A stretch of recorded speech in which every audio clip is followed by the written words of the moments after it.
किमपि रूपवधू स्वदर्शि पूर्णानुरागरससागरसारमूर्तिः साराधिका मयि कदापि कृपां करोतु। अनर्पितचरिं चिरात् करुणयावतीर्णः कलौ समर्पयतुन्नतोज्ज्वलरसां सुभक्तिश्रियम् हरिः पुरतः सुन्दरद्युतिकदम्ब सन्दीपितः सदा हृदयकन्दरे स्फुरतु वः सचीनन्दनः। चेतो दर्पणमार्जनं भवमहादावाग्निर्वापणम् श्रेयत्कैरविचन्द्रिका वितरणं विद्यावधूजीवनम्। आनन्दाम्बुदिवर्धनं प्रतिपदं पूर्णामृतास्वादनं सर्वात्मस्नपनं परं विजयते श्रीकृष्ण संकीर्तनम्।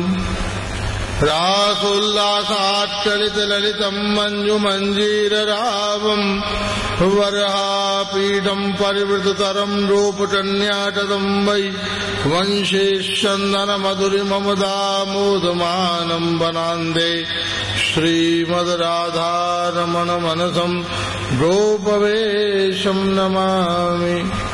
आजानुलम्बित भुजौ कनकावदातौ संकीर्तनैकपितरौ कमलायताक्षौ विश्वम्भरौ द्विजवरौ युगधर्मपालौ वन्दे जगत्प्रियकरौ करुणावतारौ। कृष्णोत्कीर्तन गान नर्तन परो प्रेमामृताम्भोनिधि धीरा धीर जन प्रियौ प्रियकरौ निर्मत्सरौ पूजितौ श्रीचैतन्य कृपाभरौ भुविभौ भारावहतारकौ वन्दे रूप सनातनौ रघुयुगौ श्रीजीवगोपालकौ। आपदामपहर्तारं दातारं सर्वसम्प्रदान् लोकाभिरामं श्रीरामं भूयो भूयो नमाम्यहम्। नारायणं नमस्कृत्य नरं चैव नरोत्तमं देवीं सरस्वतीं व्यासं ततो जयमुदीरयेत्। कृष्णाय वासुदेवाय देवकी नंदनाय च नन्दगोपकुमाराय गोविन्दाय नमो नमः। हरे कृष्ण कृष्ण कृष्ण हरे हरे हरे राम राम राम हरे हरे। हरे कृष्ण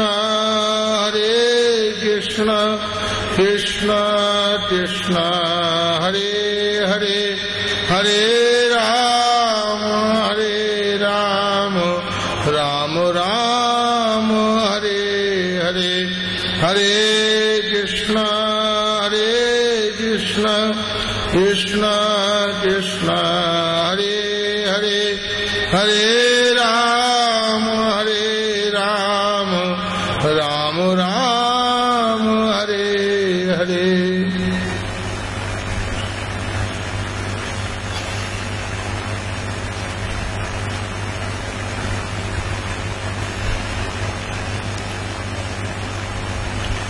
भगवान श्री राधारमण देव की अत्यंत महती कृपा अनुकंपा से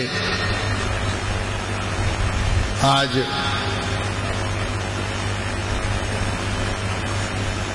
भगवत कृपा सुयोग समवेत रूप में हम सबके ऊपर परिवर्षित हुआ है कि हम इस अत्यंत प्रेम और भजन और महामंत्र के दिव्य आनंद के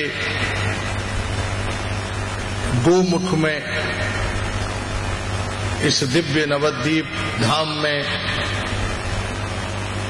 समुपस्थित अवस्थित होकर भगवत रस माधुरी के आस्वादन संकल्प से एकत्रित और अवस्थित हुए हैं। किसी भी धाम में जाना अत्यंत दुस्सह है। और आज जैसे इस कलिकाल के परिवेश में, वातावरण में, जहाँ पूरी दुनिया में 8% लोग भी नहीं है जो कृष्ण नाम लेते हैं, आज हमारे जीवन का जितना भी संग है, परिवेश है,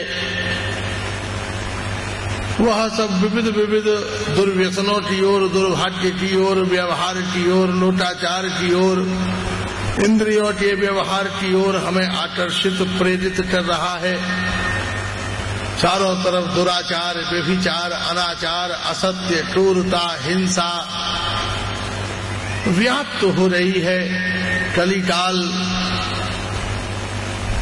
प्रचंड रूप से घर घर में, व्यक्ति व्यक्ति में, श्वास श्वास में प्रविष्ट होता चला जा रहा है। और ऐसे दुर्दांत वातावरण में इस परम नवद्वीप मायापुर धाम में हम बैठकर श्री चैतन्य महाप्रभु के रस चरित्र का आस्वादन करने के लिए एकत्रित हुए हैं।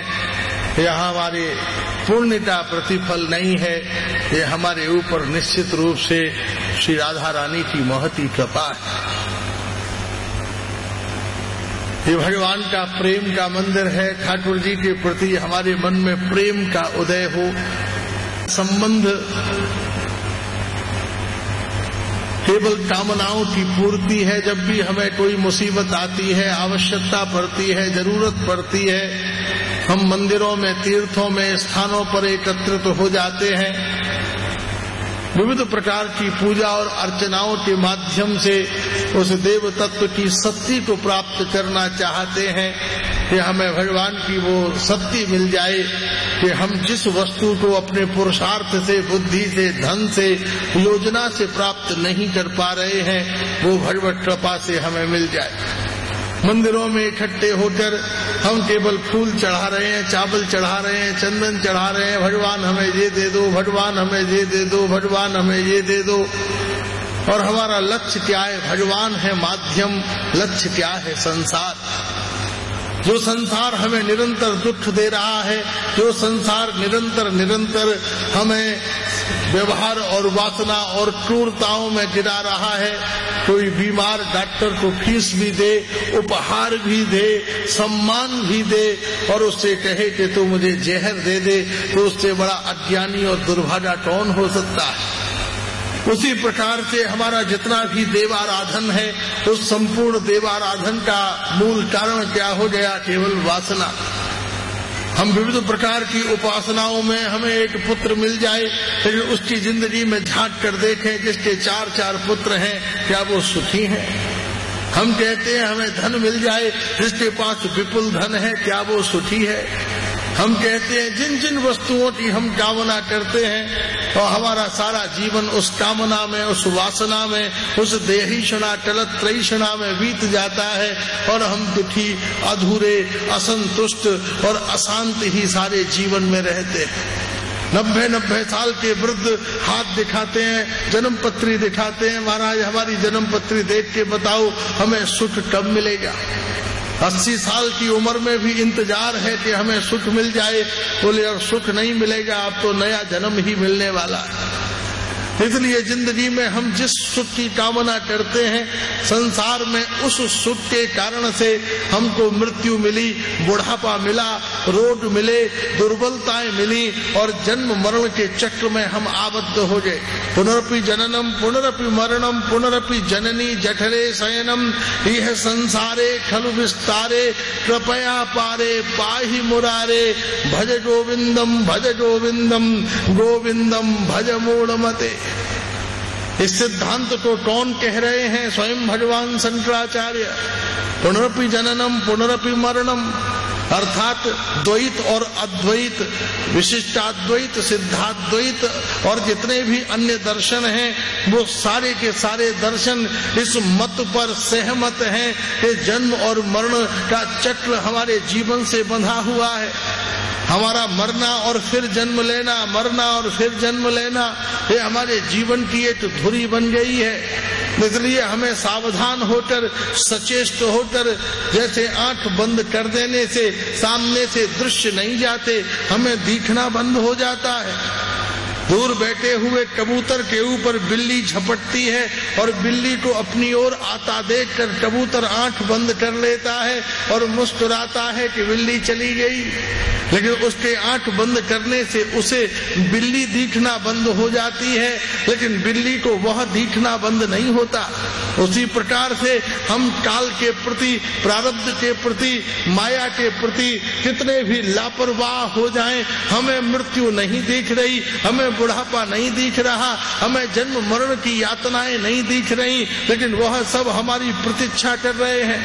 इसलिए सजग और सावधान होकर हमें वास्तव में, जैसे सर्दी आने से पहले हम नए नए कंबल और स्वेटर और सामान एकत्रित कर लेते हैं, उसी प्रकार से इस जन्म के रहते हुए हम ऐसा साधन, ऐसी उपासना, ऐसा समर्पण, ऐसी विधि अपने जीवन में अपनाएं कि फिर से कुत्ता न बनना पड़े, बिल्ली न बनना पड़े, अंडज, उद्भिज, स्वेदज, जरायुज, तुरीयबद्ध, ज्ञात, अज्ञात, सूक्ष्म, स्थूल विविध प्रकार की योनियों में हमारा पतन न हो। हम इस मनुष्य शरीर से भगवान श्री कृष्ण के चरणारविंद की ओर, उनके धाम की ओर हमारा अभिगमन हो, हम अग्रसर हो। इसका परम माध्यम, इसका परम आश्रय, इसका परम हेतु और इसका परम एकमात्र समाधान औषधि रूप कोई अमृत है तो केवल हरे कृष्ण कृष्ण कृष्ण हरे हरे, हरे राम राम राम हरे हरे।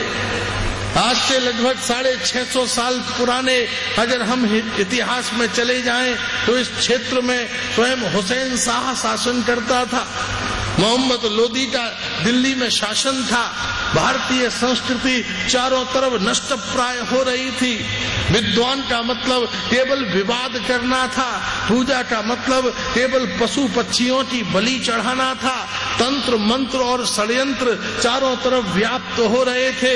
12-12 साल की कन्याएं गर्भवती होकर प्रसव दे रही थीं। महाराज चारों तरफ मांसाहार, दुराचार, व्यभिचार, अनाचार व्याप्त हो रहा था। भारतीय संस्कृति नष्ट प्राय हो रही थी। हजारों मंदिर तोड़ दिए गए थे, लाइब्रेरियां जला दी गई थी। ब्राह्मण, वैश्य, क्षत्रिय, शूद्र सभी प्रकार के वर्णों में अभोज्य मदरा, मांस और विविध प्रकार के दुर्व्यसन व्याप्त होते चले जा रहे थे। मनुष्य के अंदर की करुणा, उसके अंदर का प्रेम, उसके अंदर का चरित्र, उसके अंदर की सहिष्णुता, उसके अंदर का देवत्व, उसके अंदर की ऊर्जा, उसके अंदर की मानवता नष्ट प्राय हो रही थी। वो पशु के समान दूसरे को छीनकर, लूटकर, मारकर, षड्यंत्र, असत्य, हत्या करके अपने सुख और पदार्थों को प्राप्त करना चाहता था। ऐसे अमानवीय पशुवृत वातावरण के मध्य में स्वयं राधा गोविंद के मिलित तनु करुणावतार साक्षात स्वयं भगवान श्री कृष्ण, श्री चैतन्य महाप्रभु के रूप में इस धराधाम के ऊपर पधारे और स्वयं रोकर, स्वयं नाचकर, स्वयं भिक्षा मांगकर, स्वयं नाम संकीर्तन करते हुए, आंखों से आंसू बहाते हुए, किम्बा न्यासी, किम्बा विप्र, किम्बा शूद्र होए, कृष्ण तत्व वेत्ता जिनी तिनी गुरु होए। कोई महाराज चाहे सन्यासी हो, चाहे ब्राह्मण हो, चाहे शूद्र हो, वास्तव में अनुकरणीय गुरु वो है जो हमारे कानों को कृष्ण कथा सुना दे, जो हमारे मुंह से कृष्ण नाम की मंदाकिनी को प्रवाहित कर दे, जो हमारी आंखों के सामने वंशी बजाते हुए राधा गोविंद के जुगल स्वरूप का दर्शन करा दे, जो हमारे चरणों को गिरिराज, गोवर्धन और वृंदावन और नवद्वीप और भगवत धाम की ओर अग्रसर कर दे, जो हमारी जीव को विविध प्रकार के रसों से मुक्त करके कृष्ण नाम रस माधुरी में आसक्त कर दे। ऐसी विविध अद्भुत मंगलमयी लीलाएं भगवान श्रीमन महाप्रभु की महती कृपा और उनकी अनुकंपा से इस नवद्वीप के परिवेश में जीव मात्र के कल्याण, हित, मंगल और उसके सूखे अंतःकरण में कृष्ण प्रेम रसधारा का प्रवाह करने के लिए संपन्न हुए।